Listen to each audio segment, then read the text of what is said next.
Bah! Kain tayo ng mais, guys. For dinner.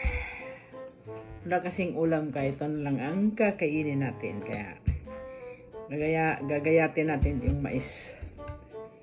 Kasi hindi natin makain to pag didiretso natin. Yan. Ganyan yun siya. Alright. Para masarap siya kainin. Kasi hindi pwede sa ipin ko. Masisira ang ipin ko dito. Charot! Favorite ko to. Okay. Tapos, yan. Kain tayo. Mainit pa siya. Amis. Sarap. Kain tayo, kain. Dinner lang siya, dinner. Kailangan magano ba ng ulam. Kailangan magtipid. Kasi nakakasira ito ng ipin pag ganito ang gagawin. No, not me. Sa akin, magayatin siya para mag-enjoy kung pag masarap kumain. Okay, bye. Thank you. Bye.